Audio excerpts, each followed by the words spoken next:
अरे भाई तू ही है क्या जहीर भाई का लौंडा जो विदेश से पढ़ के आया? जी हाफिज जी, मैं ही हूँ। जब से मैं रसे से पढ़ कर आया हूँ, मेरा इस गांव में दिल नहीं लग रहा। एक से एक बड़ा अनपढ़ और गवार आदमी है इस गांव में। ओफो रेंटला विदेश से 2 किताबें क्या पढ़ आया, पूरा गाँव ही से गवार लग रिया। लल्ला ए लल्ला जरा अपना मोबाइल दे दी, तेरे चचा को फोन करना। क्या पापा यार, कितने बड़े गवार आदमी हो, मोबाइल को मोबाइल कह रहा हूँ। आज भी पुराने जमाने में जी रहा हूँ।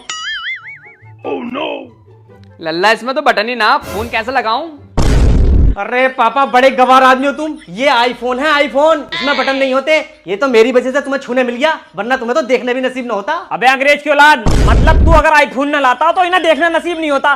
सोचिए अगर जहीर भाई ना होते तो तू तो पैदा भी ना होता। और जो तेरे हाथ में कटे हुए सेब का फूल है ना, ये भी तेरे बाप ने मेहनत मजदूरी करके ही दिलाया, कोई तूने अपने पैसों से न ले लिया।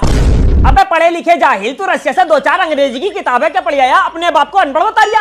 अबे कितना पढ़ा लिखा है तू, अगर अलहम्दु सुन लूं तो यहाँ ही 3 बार मुतसाबे मारेगा। 2-4 किताबें अगर कोई अंग्रेजी की पढ़ ले तो बिल्कुल बाप की कदर करना ही भूल जा। ये नहीं पता बाप जन्नत की कुंजी है। ऐसा है वो जहीर भाई, इसे रशिया मत भेजियो, अब इसे मेरे पास भेजो, वो भी कायदा लेके। मैं सुधारूंगा इस जाहिल को। बताओ यार, हम तो सोच रहे हैं ये पढ़ा लिखा दिखा, मगर ये तो सबसे बड़े जाहिल से भी बड़ा जाहिल निकला। हाफिज जी जरा मेरे घर को चलिए दरूद लाने के लिए। मैं ना जा सकता, मैं तो खुद जरूरी काम से जा रही हूँ। हाफिज जी, मेरे घर को चलो, जुम्मेरात की दरूद लगनी है। भैया मैं तेरे घर भी ना जा सकता, मुझे जरूरी काम से जाना पड़ लिया, मैं ना लगाऊंगा दरूद। हाफिज जी अपने काम से जाइए, बाद में पहले हमारे घर चलो दरूद लाना। तुम दरूद न लाओगे तो और कौन लाएगा? अबे तू खुद लगा ले, तू भी तो मुसलमान है। हाफिज जी, हमसे दरूद लगानी आती तो हम तुमसे क्यों कहते? अबे ना लगानी आती है तो सीख ले जाहिल। हाफिज जी जिम्मेदारी तुम्हारी है, हमारी मस्जिद के इमाम हो तुम। अबे जाहिल, मस्जिद का इमाम ही तो हूँ, तेरे बाप का नौकर कोई न्यू जो तेरे घर जाकर दरूद लगा के आऊंगा। हाफिज जी, हमने दरूद लगानी इसलिए नहीं सीखी, जब भी हमें दरूद लगवानी होगी हम इमाम साहब को ले जाकर पकड़ के। सही है बेटे सही है, जब कयामत के दिन अल्लाह तेरा हिसाब किताब मांगेगा कि ला अपने अमाल दिखा, तो भी ले जाइए इमाम साहब को पकड़ के। और जब फरिश्ते तुझ पे लट्ठे पकड़ेंगे तो भी ले जाइए इमाम साहब को पकड़ के। अबे जाहिलो, अपने घर पे फातहा लगानी सीख लो, कब तक इमामों का सहारा लेते रहोगे? और याद रखिए मेरे भाई, कयामत के दिन नफ्सी नफ्सी का आलम होगा, सिर्फ अपनी नेकी काम आएगी।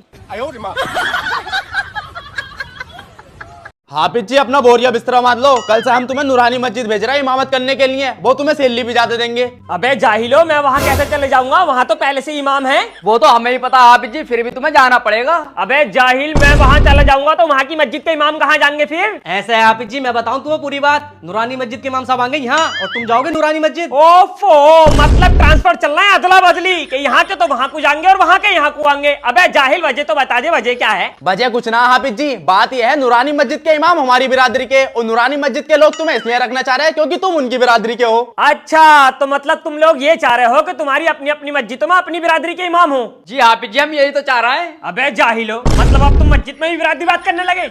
अबे शादी ब्याह में तो तुम लोगों ने बिरादरी बात कर ही रखा, इसे अब मस्जिद तक भी ले आए। अबे जब हम सब एक ही बाप हजरत आदम की औलाद हैं, तो ये बता दो ये बिरादरी बात क्यों? अबे बिरादरी तो हमने खुद बनाई है, ये अल्लाह की तरफ से ना आई है। अल्लाह ताला कुरान में फरमाता है, तुम सब में सबसे ज्यादा फजीलत वाला इंसान वो है जो सबसे ज्यादा नेक हो, और नेक इंसान किसी भी बिरादरी में हो सकता, बिरादरी मायने नहीं रखती। और अल्लाह ताला कुरान में ये भी फरमाता है कि एक मोमिन दूसरे मोमिन का भाई है। तो अब ये बता दो ये बिरादरी आ कहां से गई? मगर एक बात तो है उस्ताद, हर बिरादरी में 2-4 खुराफाती तुम जैसे जरूरी होते हैं। बताओ यार, मस्जिद में भी तो बिरादरी बात करने लगे, जाहिल।